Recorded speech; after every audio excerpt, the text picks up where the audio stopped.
Hey everyone, Kodith here. This is my endgame cold Sorceress build for Path of Exile 2. So I'm currently in tier 15 maps, not having any issues there.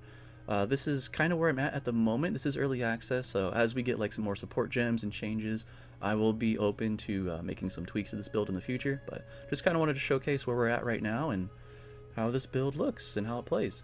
Alright, so first off, let's go over our skills. Starting from the top, we are using Sigil of Power. This is granted to us by a Chiming Staff. That's what you're looking for here. So what this does, this gives us a spell damage buff. 14% per stage, maximum of 4 stages. You advance stages by spending a total of your 50% of your maximum mana while you're in the area. So here, I'll show an example of this. I'm going to use Eye of Winter. This is damage per shard, so 1.9k, 2.2k for first stage, second stage 2.5, third stage 2.7, fourth stage 3k. That's kind of what it looks like. So as long as you're staying in the circle here, you'll have that increased spell damage. It also applies to the other abilities as well, so don't need to worry about just like having to use one ability for that. One thing that's really important though, this is on our number 2. You want to make sure all your other spells are on number 1, so they're like swapping back pretty much. You can just uncheck this box right there. Do it for all of them. Otherwise you're going to be doing like way less damage attacking with that Chiming Staff. Like, dude, what's going on? Alright, and then next up we have Eye of Winter. This is really nice ability. This kind of reminds me of the Frozen Orb from Diablo 2. Maybe that's why I like it so much. This gives us critical weakness, which increases our crit chance against monsters. Gets freeze buildup, and also chance to shock. So this is really nice utility spell.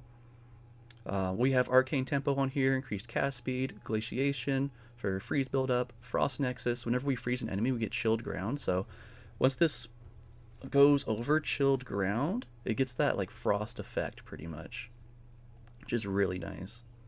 Next up we have Conduction. This gives us a chance to shock, and then we have Acceleration for more projectile speed. Next up we have Cold Snap. This is kind of like one of our finishers when they're frozen, or to like finish off some monsters in a group that are frozen. So this has Control Destruction for more damage, cannot deal crits, that's totally fine. Elemental Focus, cannot inflict ailments, so this consumes the frost or the freeze, so this doesn't really matter. More elemental damage from that. Cold Penetration, of course, and then Extraction. We're doing extra chaos damage at the cost of 10% life, but because we have Chaos Inoculation, doesn't really matter. So this is just like an extra 25% damage out of that. Really just like one of the finisher abilities for our combos. Next up we have Hypothermia. This is a curse that lowers the cold resistance of enemies. This is what that looks like right here. Mostly use this for bosses or rares or monsters that are like cold immune and whatnot. Really high cold res. We've got Heightened Curse on here to increase the effect, and then Focused Curse. Next up we have Frost Wall. This is like one of our main damage dealers and really good defensive skill. Also gives us like a lot of freeze buildup. This is very versatile skill, and it looks really sweet too. But we currently have Cold Mastery on here. Considered casting, more damage. Cold Exposure, increasing the cold exposure that we inflict. And then Ingenuity to reduce the cooldown recovery. So that's like cooldown reduction pretty much. So normally I will try to cast this on bosses to get that freeze build up like really fast in combination of like Frost Bomb. Or when I'm like fighting packs of monsters, I will drop a Frost Bomb, then do a wall while they're chasing me, or if I'm like pushing up, and that just like blows them all up, which is really nice. Next up we have Elemental Invocation. This is actually our main burst damage here. So I can't show an example here, but if you check out the gameplay, you can check it out. We have our charges here, right? So it's kind of like cast on freeze, but you actually have to activate this. This comes with 3 charges because I have capacitor on here to increase the maximum energy. But what this does is once this reaches 100%, it'll cast 3 times. You can also cast it with like 1 charge if you wanted to, but what we currently have on here is Comet, Spell Echo, Capacitor, Execute, and Concentrated Effect. So when we're casting this with 1 charge, with the Spell Echo, that's pretty much like 2 comets. That's generally like enough to finish off rare monsters. I'll usually try to get 3 charges of this for bosses, so it's like 6 comets. It's pretty crazy. But yeah, this is our main source of burst damage. Really fun skill. Next up we have Frost Bomb. That's what that looks like. This is for mostly applying cold exposure and freeze buildup. Use this in combination of like Frost Wall mostly. We have Fast Forward here for less skill effect duration, because otherwise this would take much longer to burst like that. Strip Away. Exposure has increased effect. Deep Freeze. Increased freeze duration on enemies, which is really nice. And then we have Leverage as well. I just had like an extra slot, so I threw this in here. Next up is Archmage. So this is really weird because we're a cold build, but this extra damage is just too good to pass up. It would be cool if they changed the skill eventually to maybe make a fire version and a like cold version as well. It'd be really cool. But for now we're taking it for the extra damage. We gain 8% of damage as extra lightning damage for each 100 maximum mana you have. So we currently have 3.9k. You can tell this gets pretty insane with the extra damage we get. It's like too good to pass up. It does cost 100 spirit though. We're also taking Lightning Mastery to get that extra level there. Next up, we have Grim Feast. This is like another passive thing. This increases our survivability. So we also have Clarity on here for mana regen. This has the ability to overcharge our energy shield too, which is really nice. Very good defensive passive to have. And last but not least, we have Cast on Freeze. So whenever we freeze a monster, we increase our energy. When it hits 100%, we'll cast a Comet. That's how that works. For our supports, we've got Hourglass to increase the damage. We've got Impetus, increased energy, and we have Energy Retention. We have a chance to refund half of their energy cost. So this isn't really like a damage for like bosses or anything. This is more for like an AoE clear, like an extra thing to have. If I had another slot right here though, I would get the Magnified Effect skill gem here, support gem, just to increase the AoE. But this is a really fun build. It just like kind of adds to the build. Just Cast on Freeze. Overall, you need like 260 spirit to be able to use all of these passives: Archmage, Grim Feast, Elemental Invocation, and Cast on Freeze. Now let's go over our passive skills. This is also uploaded to Mobalytics. There's a link in the description of this video. If I'm going too fast, feel free to slow it down as well, but let's dig right into it. So left at the fork here, we're taking an increased spell damage all the way up to Raw Power for increased spell damage and intelligence. To the right, we're taking Open Mind for increased mana regen. Pure Energy for maximum energy shield plus int. Coming up here, we've got Dampening Shield, increased maximum energy shield. Gain 12% maximum energy shield as additional stun threshold. Up here, then down here for Mana Blessing to increase our maximum mana. This is really important because a lot of our damage scales from maximum mana because of Archmage, and then there's another node up top I'll show you guys later. Also scales our damage. And then we have Rapid Recharge. This is for our energy shield. Yeah, faster recharge rate and faster start. And coming up back over here, we're going up, grabbing elemental damage, increased cold damage, Path of Winter for cold damage and freeze buildup. Over here, we're going up and to the left, and we're taking Exploit the Elements, making sure to take the right side to increase the chance to inflict ailments, so freeze and shock. So what this does, this also increases our chance to inflict ailments and increases the damage against enemies inflicted by those ailments as well. I'm currently working on getting these next skills. This is what I'm working towards next. Faster recharge rate for the energy shield and intelligence. Yeah, that's going to be really nice for defensive. And then coming back over here, we're going to go straight up down the middle. We're going to go left. So keep going left here. There's a jewel slot here. Keep going left. We're going to grab this right here, Adverse Growth. Make sure to go on the left side for that mana regen rate. Adverse Growth reduces our life regen, but doesn't matter because we don't have any life.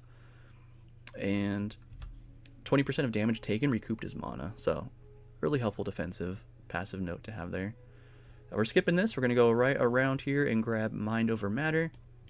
And then we're taking mana regen, Arcane Surge effect, and Touch of the Arcane to increase the effect of Arcane Surge on you.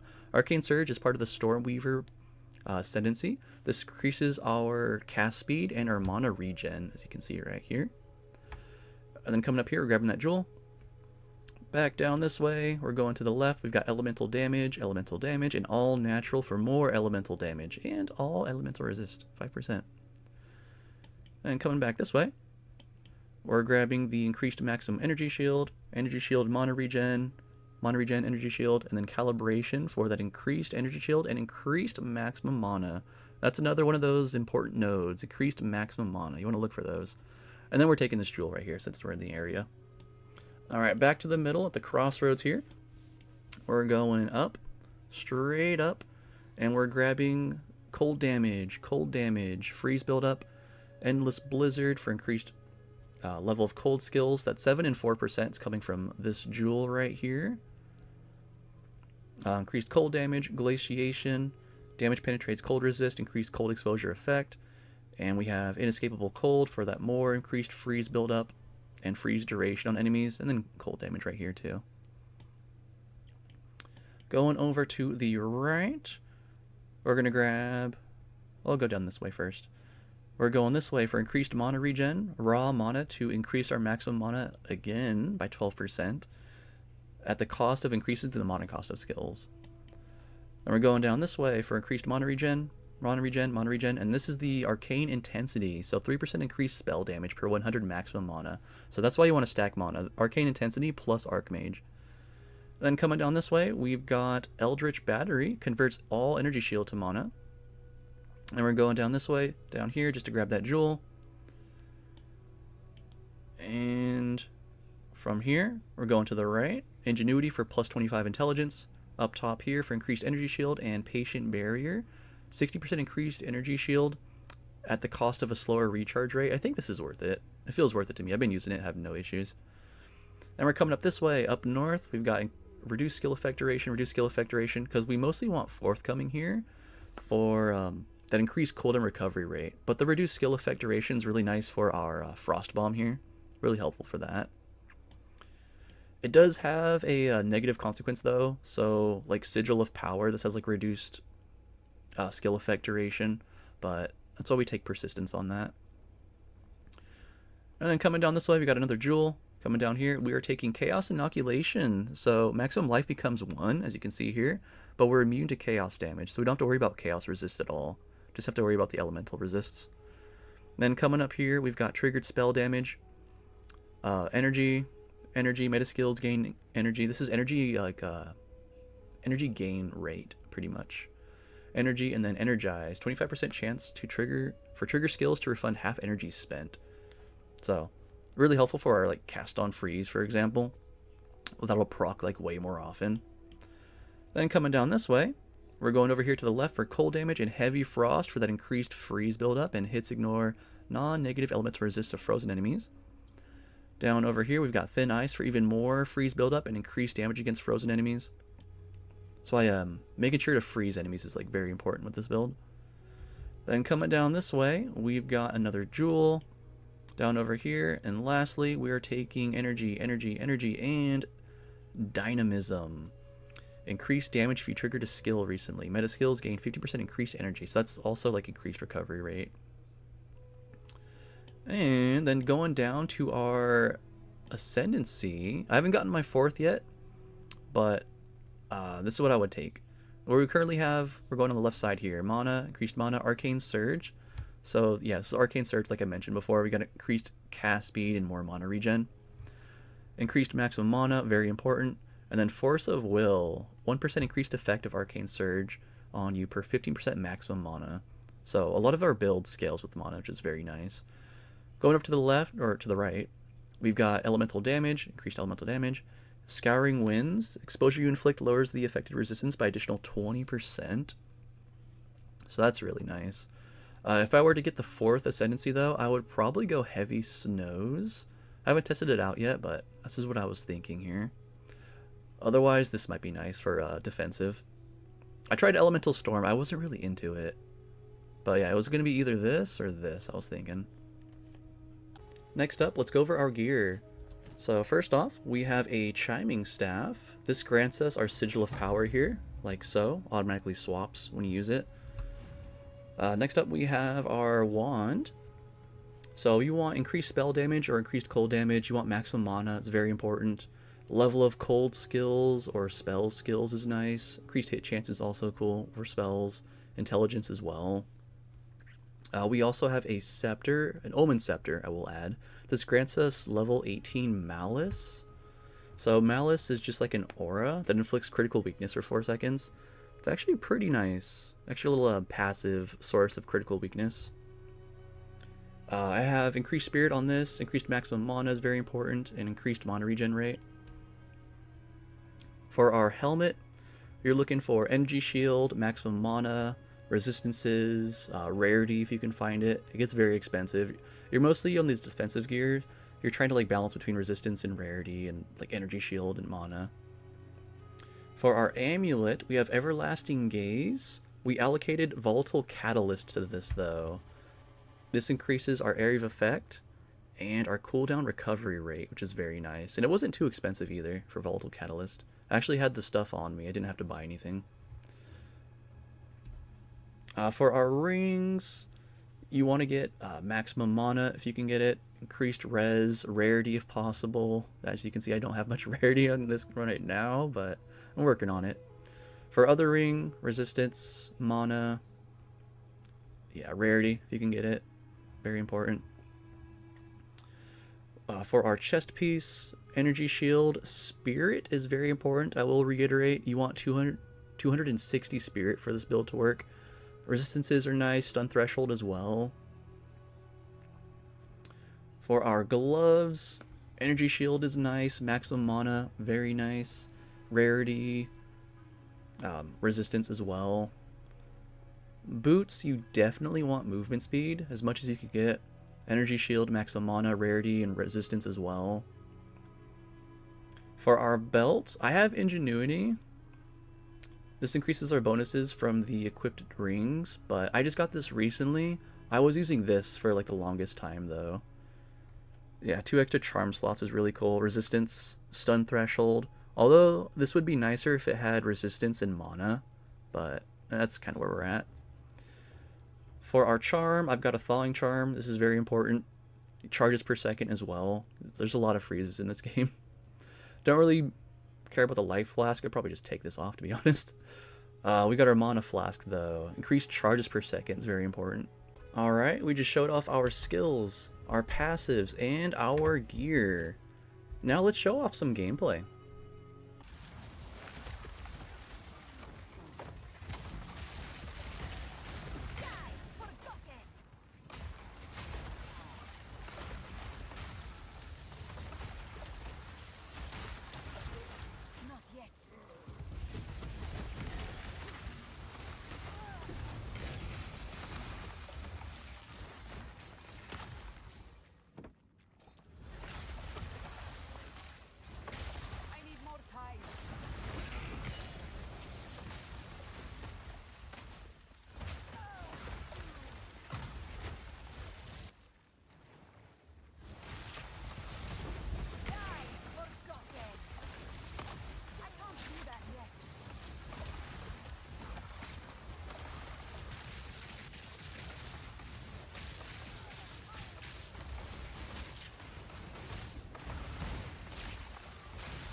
And there you have it. Hope you enjoyed the video. Don't forget to like and subscribe. If you have any questions, leave some down below, or reach out in Discord or on Twitch, where I stream live.